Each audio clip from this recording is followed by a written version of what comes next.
course, the big story of the evening is the Sky News Daily Telegraph People's Forum, which was broadcast right here just a few hours ago. We know that the winner of that debate, though not by a majority, was the Prime Minister Anthony Albanese. The numbers were 44% of attendees. These are undecided voters when they walk into the room, saying that they thought Albanese had won. It was 35% for Dutton and 21% said they were undecided. Here's a few of the questions that were asked tonight.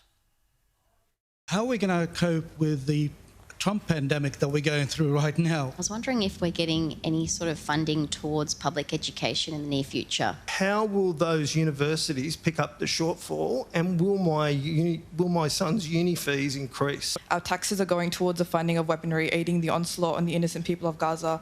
What are you doing to stop this Prime Minister and opposition leader? What are you going to do for semi-rural sort of areas like Tamil? Do we want to increase Medicare funding so we won't have to pay extra gap fee? What will you do to ensure migration discussions remain respectful and avoid demonising migrants?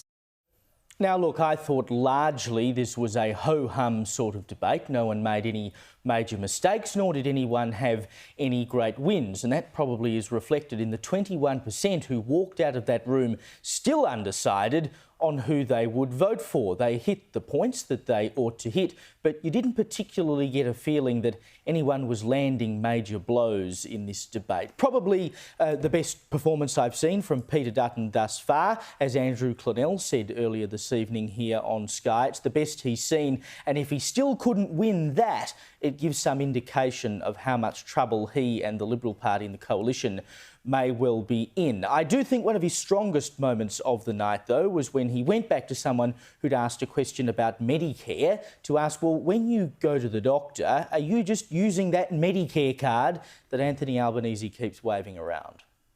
Can I just ask, please, it's a great question, but can I just ask, what's your experience? So when you go to the doctor that you talk about with the gap fee, do you have to use just your Medicare card, or do you have to use your credit card as well? To use both, because bulk billing doesn't cover the full charge, so I have to pay $70 or $80 extra. Yeah. But Peter, you tried, when you were the health minister, you tried to abolish bulk billing by having a fee every time people visit a doctor. I mean, you'd have to say, Liz, on the basis of the numbers that came out of there tonight, they're really pushing it uphill, the coalition, at this point. I thought it was a great performance from Dutton, albeit not a stellar one, but it was certainly better than we'd seen on the campaign trail thus far. And Albanese, I don't think, really brought his A game. He was just sort of meandering through the points that he walked into the room with. Doesn't fill you with a great deal of confidence. No, it doesn't. I mean, I don't know about you, but I'm feeling profoundly underwhelmed. I mean, look, nobody with a single firing neuron actually thinks the Libs can win this thing. Flipping 23 seats is, that would take an absolute act of God. But I think watching this debate for many people, and as you said, it's reflected in the undecided voters still leaving the debate, I think Clive Palmer hit it on the head in the ad that I saw tonight, being like, this is the uni party. I mean, other than cheaper petrol and some nuclear, what is the differences that these two major parties are taking to the election? Can you imagine if Trump ran against the Dems with this few policies, strong, well-articulated policies that set him apart from the Dems? Goodness knows what the outcome would have been. People are hungry for change. Dutts and the Libs had a great opportunity to actually just put the pedal to the metal, being like, look, we're not going to flip 23 seats, but let's go our hardest. Let's put the biggest dent in it that we possibly can. But I think more and more Australians instead are waking up to the fact that there's very little points of difference, especially on the issues that we bang on about every single night. They know it was the Libs that created the E-Safety Commission, supported restrictions on free speech in other legislation.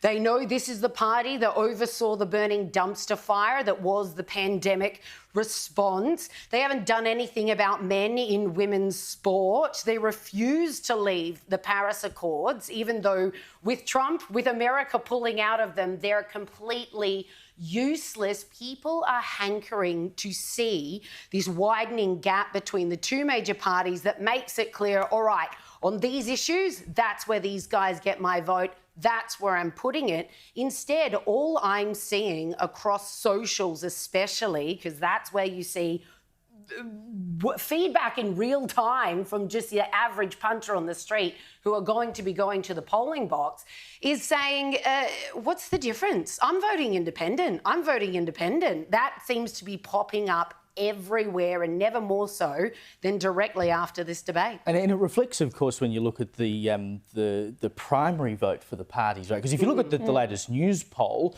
which of course showed that Labor was back 52-48, two-party preferred, it wasn't because of a great surge in the Labor vote. It was because 1% had been wiped off the coalition's primary vote. So the primary vote is collapsing for the major parties. And I know you've been campaigning with the Libs, Freya, so you've got a bit of a view from the inside about how all this is going. Do the numbers tonight worry you?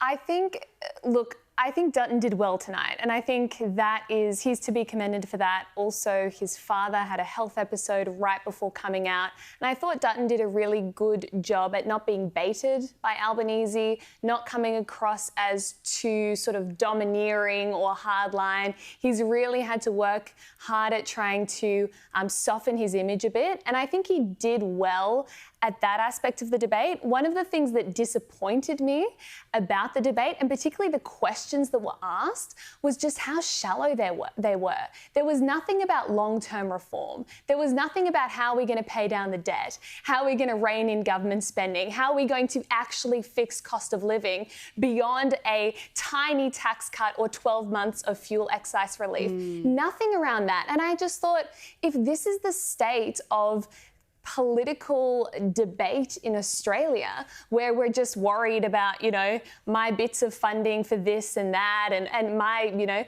backyard, that stuff's all important, but there was really very little in the way of long-term vision. And so I think Dutton can still win this election, 100%, he still can, but it will take him inspiring a new vision for Australia, something that is bold, that is different. And I think he has it in him. He showed during The Voice he can be bold, he can be courageous. He's just got to tap back into that. And then I think there is a really good shot for the Liberals this election. Well, they certainly need something. And you mentioned talk about debt and deficit and all these kinds of things. Dutton did hit on it briefly. He pointed out that Albanese has been the highest spending Prime Minister since Whitlam. But Albo falsely claimed that, in fact, no, it was the Liberal Party that did that during COVID. Take a look. Are you the biggest spending government since Whitlam? So 40 years. In 40 years, there has not been a higher spending government than your government. Is that correct? Well, that's not true, except for the one that you were a part of. Just not true. And during COVID, of course it's true. And it's also true that there was a $78 billion deficit. Well, hold tight, because we have a story on the front of the Australian a little later that will dispel all of that. But I suppose it's indicative of the fact that it just seems to have dropped off the agenda as an issue now. I mean, we're hurtling towards $1 trillion of debt in the next financial year, and that wasn't really the headline that came out of the budget, was it? It's that you'll get a measly $5 a week tax cut. It's almost like it's disappeared from the public consciousness. And of course, it was something that was so strong for the Libs for a long time that almost seemingly they can't fight on anymore.